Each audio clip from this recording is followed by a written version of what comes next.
प्रधानमंत्री नरेंद्र मोदी G7 शिखर सम्मेलन के लिए आज जर्मनी के दौरे पर जाने वाले हैं। इस संबंध में विदेश सचिव विनय क्वात्रा जर्मनी के चांसलर ओलाफ स्कोल्ज के निमंत्रण पर प्रधानमंत्री नरेंद्र मोदी आज रात जर्मनी के लिए निकलेंगे। वहां G7 शिखर सम्मेलन में भाग लेंगे। शिखर सम्मेलन में भाग लेने वाले देशों के नेताओं के साथ प्रधानमंत्री नरेंद्र मोदी द्विपक्षीय बैठक और चर्चा भी करेंगे। उन्होंने बताया कि प्रधानमंत्री नरेंद्र मोदी जर्मनी में G7 शिखर सम्मेलन के अपने दौरे के दौरान एक सामुदायिक कार्यक्रम में भारतीय समुदाय के लोगों के साथ संवाद भी करेंगे। सुप्रीम कोर्ट ने 2002 के गुजरात दंगों में विशेष जांच दल द्वारा तत्कालीन मुख्यमंत्री नरेंद्र मोदी समेत अन्य आरोपियों को दी गई क्लीन चिट को बरकरार रखा है। कोर्ट ने कहा, ये साबित करने के लिए कोई सबूत नहीं है कि दंगे पूर्व नियोजित थे। प्रशासन के कुछ अधिकारियों की निष्क्रियता या विफलता को राज्य सरकार द्वारा अल्पसंख्यकों के खिलाफ हिंसा की पूर्व नियोजित साजिश का आधार नहीं माना जा सकता। न ही इसे अल्पसंख्यकों के खिलाफ राज्य प्रायोजित हिंसा कह सकते हैं। Justice A.M. Khanwilkar, justice Dinesh Maheshwari और जस्टिस C.T. रविकुमार की पीठ ने जाकिया जाफरी की 16 साल लंबी कानूनी लड़ाई को प्रक्रिया का दुरुपयोग करार दिया। सुप्रीम कोर्ट ने SIT रिपोर्ट को चुनौती देने वाली जाकिया की याचिका खारिज करते हुए ये बात कही। जाकिया दंगे में मारे गए पूर्व कांग्रेस सांसद एहसान जाफरी की पत्नी है। उन्होंने नरेंद्र मोदी समेत 63 लोगों पर आरोप लगाए थे।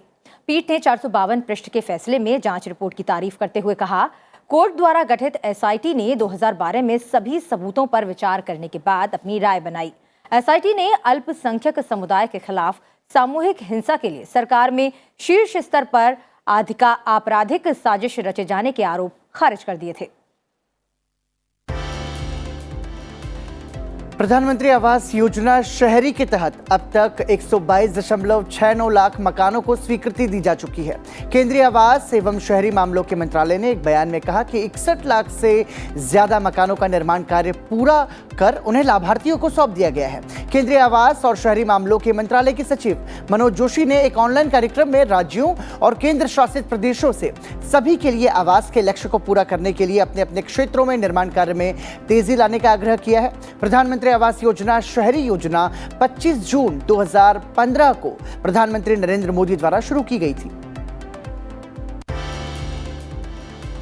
वायुसेना में नई अग्निपथ योजना के तहत अग्निवीरों के पहले दल की भर्ती पंजीकरण प्रक्रिया की शुरुआत हो चुकी है। इच्छुक उम्मीदवार आधिकारिक वेबसाइट agnipatvayu.cdac.in पर भर्ती प्रक्रिया के लिए ऑनलाइन आवेदन कर सकते हैं। वायुसेना की अधिसूचना के मुताबिक अग्निवीरों के लिए ऑनलाइन पंजीकरण जारी है। प्रवेश की योग्यता और परीक्षा प्रक्रिया में कोई परिवर्तन नहीं किया गया है। वायुसेना में सभी नामांकन अग्निवीर वायु के माध्यम से किए जाएंगे। ऑनलाइन परीक्षा 24 जुलाई से 31 जुलाई के बीच देश भर में 250 केंद्रों पर आयोजित की जाएगी। भर्ती प्रक्रिया इस वर्ष के अंत तक पूरी हो जाएगी। थल सेना और नौसेना 1 जुलाई से पंजीकरण प्रक्रिया की शुरुआत करेंगे।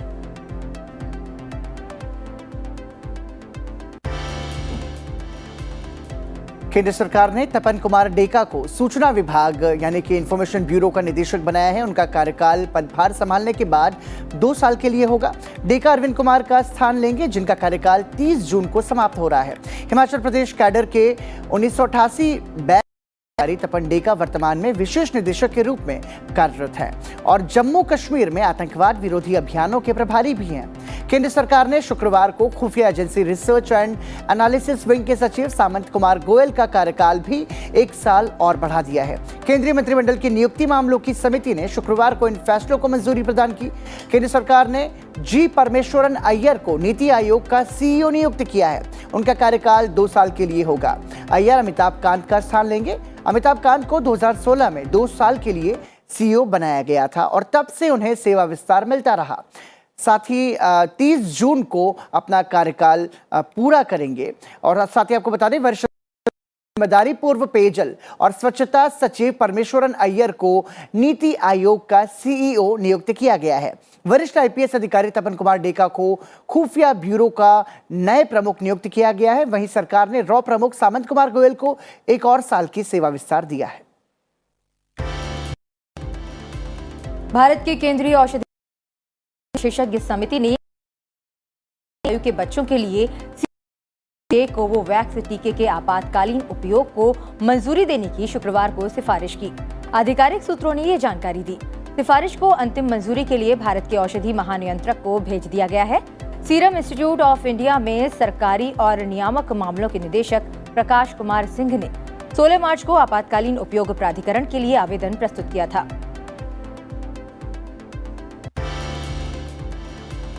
देश में बीते 24 घंटों के दौरान कोविड के 17,336 नए मामले सामने आए हैं। देश में 124 दिन बाद संक्रमण के दैनिक मामलों में 30% की बढ़ोतरी दर्ज की गई है। और आइए अब राष्ट्रीय सुर्खियों के बाद एक नजर डालते हैं NEWS यानी कि देश के चारों कोनों से आ रही राज्यवार सुर्खियों पर। महाराष्ट्र विधानसभा उपाध्यक्ष 16 बागियों को दे सकते हैं नोटिस। महाराष्ट्र का राजनीतिक संकट उबाल मार रहा है। अब मामला पॉलिटिकल के साथ साथ लीगल भी हो चला है। शिवसेना ने 16 विधायकों को अयोग्य ठहराने के लिए महाराष्ट्र विधानसभा के डिप्टी स्पीकर नरहरी झिरवाल को पत्र लिखा है। यह अलग बात है कि उनके अधिकार क्षेत्र पर ही सवाल उठ गया है। इसके अलावा कुछ और तर्क भी सामने आ गए हैं। महाराष्ट्र के 2 निर्दलीय विधायकों ने नरहरी को लिखा है कि वो किसी MLA को सस्पेंड नहीं कर सकते। इसकी वजह बताते हुए इन विधायकों का कहना है कि डिप्टी स्पीकर के खिलाफ पहले से ही अविश्वास प्रस्ताव लंबित है। विधानसभा उपाध्यक्ष ऐसे निर्णय नहीं ले सकते क्योंकि ये अध्यक्ष का विशेषाधिकार होता है। महाराष्ट्र की राजनीति में आज भी गहमागहमी देखने को मिल सकती है। भाजपा की आज एक बैठक होनी है। इसमें भाजपा के सहयोगी दल शामिल होंगे। बीजेपी नेता और पूर्व मुख्यमंत्री देवेंद्र फडणवीस केंद्रीय मंत्री रामदास आठवले के साथ राज्य के मौजूदा हालात पर चर्चा करेंगे। वहीं शिवसेना ने कार्यकर्ताओं के साथ संपर्क बढ़ा दिया है। मुख्यमंत्री उद्धव ठाकरे ने आज दोपहर 1 बजे सेना भवन में सेना की सभी राष्ट्रीय कार्यकारिणियों की बैठक बुलाई है। वे VC के जरिए इस बैठक की अध्यक्षता करेंगे। वहीं आदित्य ठाकरे आज शाम 6:30 बजे मरीन लाइंस में बिरला मातोश्री सभागार में एक जनसभा को संबोधित करेंगे। इसके बाद आदित्य रविवार सुबह 11 बजे सांता क्रूज में पार्टी कार्यकर्ताओं को संबोधित करेंगे। इन सभाओं में सभी युवा शिव सैनिकों को शामिल होने के लिए कहा गया है। जम्मू कश्मीर वर्ष 2023 में G20 शिखर सम्मेलन की मेजबानी करेगा। G20 दुनिया की प्रमुख अर्थव्यवस्थाओं को एक साथ लाता है। केंद्र शासित प्रदेश सरकार ने गुरुवार को समग्र समन्वय के लिए 5 सदस्यीय उच्च स्तरीय समिति का गठन किया है। केंद्र सरकार द्वारा 5 अगस्त 2019 में अनुच्छेद 370 हटाने और जम्मू कश्मीर राज्य को 2 केंद्र शासित प्रदेश में विभाजित किए जाने के बाद प्रदेश में यह पहला बड़ा अंतर्राष्ट्रीय शिखर सम्मेलन होने जा रहा है। जम्मू कश्मीर के बडगाम में प्रतिबंधित आतंकी संगठन लश्कर-ए-तैयबा के नार्को टेरर फंडिंग मॉड्यूल का भंडाफोड़ किया गया और शुक्रवार को 4 आतंकवादी साथियों को गिरफ्तार किया गया। पुलिस ने कहा कि बडगाम पुलिस ने सेना के 53 RR और CRPF के साथ 4 आतंकवादी सहयोगियों को गिरफ्तार किया है। मध्य प्रदेश में 3 चरणों में होने जा रहे पंचायत चुनाव को लेकर पहले चरण के मतदान आज शुरू हो गए हैं। मतदान सुबह 7 से दोपहर 3 बजे तक होगा। मतदान के तुरंत बाद मतदान केंद्र पर मतगणना होगी। सभी मतदान केंद्रों पर सुरक्षा की पुख्ता व्यवस्था की गई है। निर्वाचन कार्य में बाधा डालने वाले व्यक्तियों के खिलाफ सख्त कानूनी कार्रवाई की जाएगी। राष्ट्रपति पद के उम्मीदवार द्रौपदी मुर्मू या यशवंत सिन्हा को समर्थन देने के नाम पर हेमंत सोरेन ने एनडीए का समर्थन करने से न तो इनकार किया है और न ही यूपीए को समर्थन देने की घोषणा की है। जेएमएम अध्यक्ष शिबू सोरेन ने आज राष्ट्रपति चुनाव को लेकर सांसद और विधायकों की बैठक बुलाई है। ऐसे में माना जा रहा है कि इस बैठक के बाद स्थिति स्पष्ट हो जाएगी।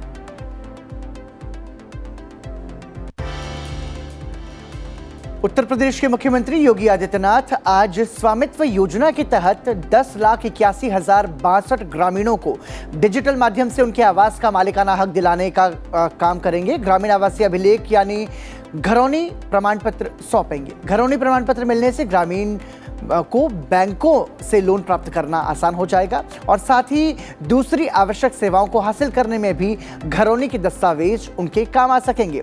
राज्य सरकार स्वामित्व योजना के तहत सभी 75 जिलों में घरौनियों को तैयार करने का काम बड़ी तेजी से कर रही है। दिल्ली सरकार और उपराज्यपाल में एक बार फिर टकराव की स्थिति उत्पन्न हो गई है और इस बार मामला केजरीवाल के सिंगापुर दौरे की फाइल को लेकर है, जो आज से शुरू होने वाला था। लेकिन केजरीवाल ने आरोप लगाया है कि उनकी सिंगापुर दौरे की फाइल को उपराज्यपाल ने जानबूझकर लटकाया है। आरोप है कि 7 जून को भेजी गई फाइल पर अब तक मंजूरी नहीं मिली है। मुख्यमंत्री ने उच्चायुक्त का आमंत्रण स्वीकार कर सिंगापुर दौरे की रूपरेखा तैयार की और इस संबंध में फाइल 7 जून को उपराज्यपाल के पास भेजी, जिसे अब तक स्वीकृति नहीं मिली। गुजरात के मुख्यमंत्री भूपेंद्र पटेल ने दिल्ली में संसद भवन में प्रधानमंत्री नरेंद्र मोदी से शिष्टाचार मुलाकात की।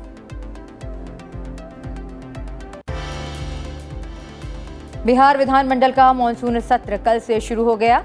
सदन में दिवंगत नेताओं को श्रद्धांजलि देने के बाद सदन की बैठक सोमवार 11 बजे तक के लिए स्थगित कर दी गई। 5 दिन का ये सत्र 30 जून तक चलेगा। पंजाब विधानसभा सत्र के पहले दिन भारतीय जनता पार्टी और कांग्रेस के विधायकों ने कानून व्यवस्था के मुद्दे पर सदन से वॉकआउट किया। प्रश्नकाल के बाद विपक्ष के नेता प्रताप सिंह बाजवा ने यह मुद्दा उठाया। बाजवा ने कहा कि राज्य में कानून व्यवस्था की स्थिति पर चर्चा की अनुमति विधानसभा अध्यक्ष द्वारा दी जानी चाहिए, क्योंकि मुख्यमंत्री भगवंत मान ने स्वयं कहा है कि उन्हें अपनी जान का खतरा है। प्रदेश भाजपा अध्यक्ष और सदन के सदस्य ने कहा कि विपक्ष के नेता आम जनता से जुड़े मुद्दे को उठा रहे हैं। उन्होंने कहा कि न केवल मुख्यमंत्री या पूर्व उप मुख्यमंत्री की जान को खतरा है, बल्कि व्यापारियों, डॉक्टरों और आम जनता को फिरौती के लिए धमकी भरे फोन आ रहे हैं। राज्यपाल के अभिभाषण पर चर्चा के दौरान विपक्ष ने मशहूर सिंगर मूसेवाला की हत्या का मामला भी उठाया। इसके लिए राज्य सरकार को जिम्मेदार ठहराया। विधानसभा का यह सत्र 30 जून तक चलेगा। बजट अनुमान 27 जून को सदन में प्रस्तुत किया जाएगा। दिल्ली के मुख्यमंत्री अरविंद केजरीवाल ने मिशन एक्सीलेंस स्कीम के तहत 60 खिलाड़ियों को ट्रेनिंग और डाइट के लिए आर्थिक मदद दी है। उन्होंने खिलाड़ियों को वित्तीय सहायता का भरोसा दिया। असम में बाढ़ की स्थिति गंभीर बनी हुई है। राज्य के 45 लाख से ज्यादा लोग बाढ़ से प्रभावित हुए हैं। ब्रह्मपुत्र और बराक नदियां अपनी सहायक नदियों के साथ उफान पर हैं। हालांकि कुछ क्षेत्रों में बाढ़ का पानी घटने लगा है।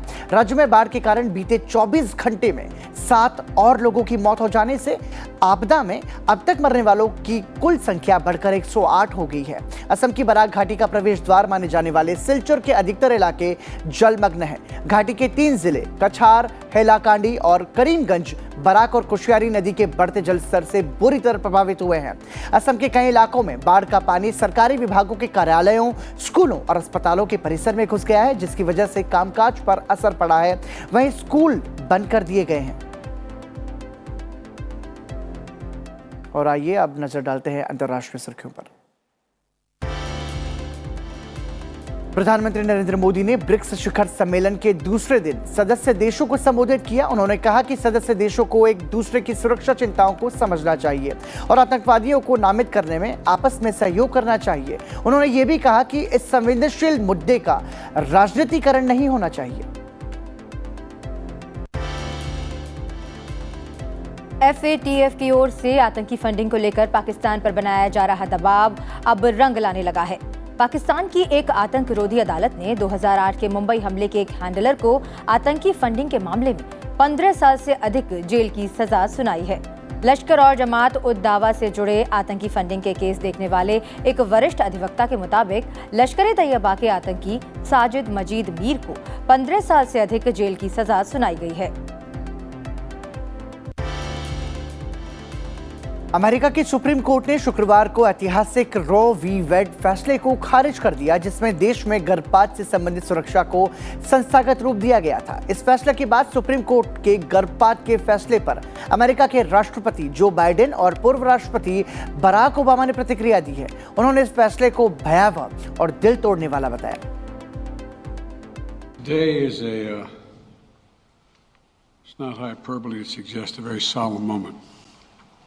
Today, the Supreme Court of the United States expressly took away a constitutional right from the American people that it had already recognized.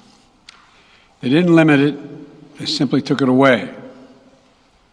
That's never been done to a right so important to so many Americans. But they did it. It's a sad day for the court and for the country. 50 years ago, Roe v. Wade was decided and has been the law of the land since then.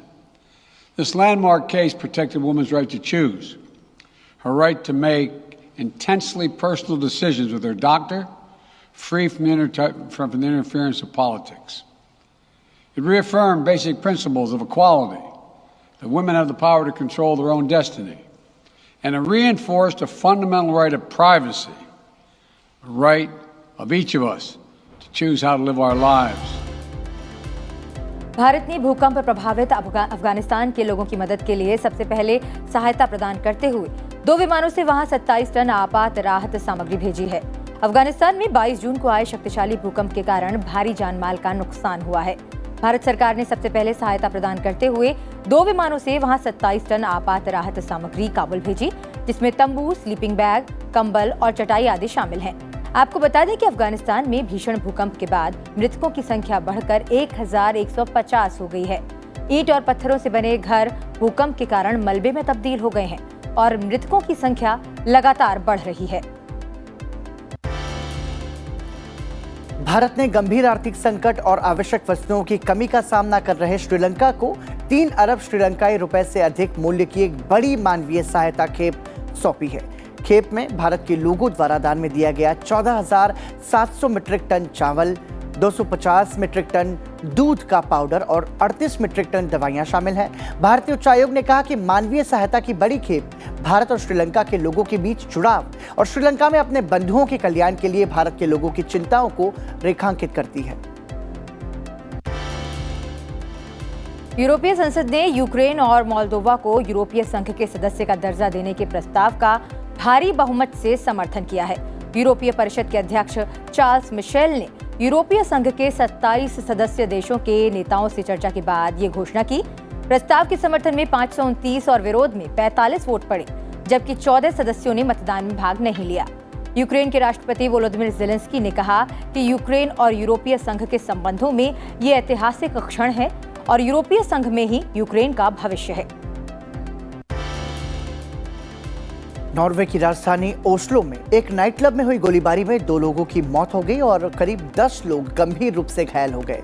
Norway police ने इसकी जानकारी दी। Shooting London pub में हुई थी, जो शहर के केंद्र में एक लोकप्रिय समलैंगिक बार और नाइट क्लब है। पुलिस ने कहा कि एक संदिग्ध के पास से ही पकड़ा गया है और अभी यह स्पष्ट नहीं है कि हमले का मकसद क्या था। फीफा अंडर 17 महिला विश्व कप 2022 के लिए टीमों के पूल की घोषणा हो गई है। अंडर 17 के महिला विश्व कप के लिए जारी टीम शेड्यूल में भारत को ब्राजील और अमेरिका की टीम के साथ ग्रुप ए में रखा गया है। आपको बता दें कि फीफा अंडर 17 महिला विश्व कप इस साल खेला जाना है।